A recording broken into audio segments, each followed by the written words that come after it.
Good evening, everybody, on this Holy Thursday here in our Legionary community in Dallas. We just finished celebrating the Lord's Supper. Just us, just seven of the priests here in the house and our two brothers who are on their internship alone. And I felt a little bit like I've mentioned to some of the people that have come to me for confession or in spiritual direction. You feel a little bit lonely because you feel a little bit like a shepherd without sheep, because you can't see them, because it's harder to reach out to them. And after communion, I also felt very connected. That union with Christ, who reaches out, who is present, who is there with each and every one of his sheep, loving them, accompanying them, loving you and accompanying every single one of you. It's a powerful moment for me in this time of solitude. And the homily for today, here it is. The gospel of today is John 13, verses 1 through 15. Before the feast of Passover, Jesus knew that his hour had come to pass from this world to the Father. He loved his own in the world, and he loved them to the end. The devil had already induced Judas, son of Simon the Iscariot, to hand him over. So during supper, fully aware that the Lord had put everything into his power, and he had come from God and was returning to God, he rose from supper and took off his outer garments.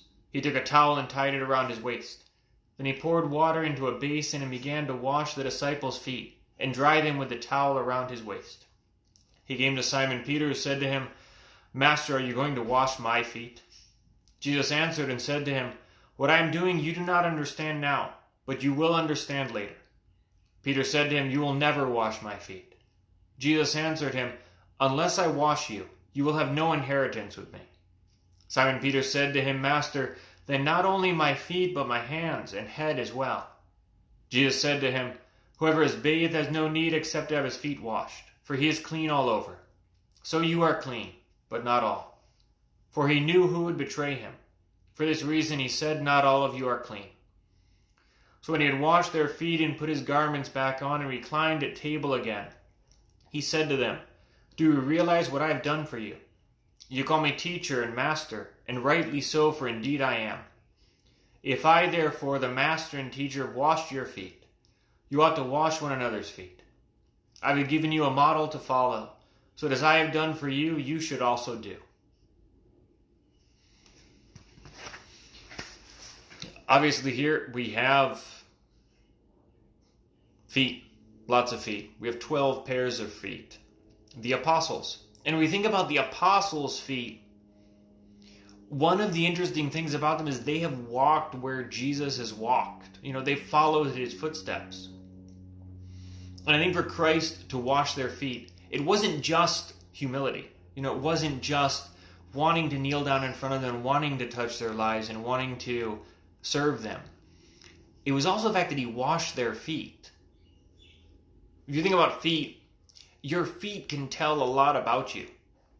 Where you've walked, what paths you've followed, what paths you've turned away from, where you've stood long and hard at a fork in the road, not sure which way to go. Some feet will probably have the imprint of that last Lego piece that you stepped on, in your little brother's room. And you'll have the stubbed toes. You have the cuts. You have the bruises. You have the dust from the road that you walked along. And sometimes you'll have the scars, the calluses that meant that you've traveled long and hard to get wherever you are. Your feet tell the story of every place you've been. Sometimes, you get home and you realize you've stepped in something. Our feet get dirty. Our feet get worn. Our feet get tired. And I think it's especially powerful that God takes our feet in his hands. And he wants to see, and he wants to touch, and he wants to reach out and love and heal and caress and clean every single one of those places that we've been. Every bruise, every callus, every moment of our lives.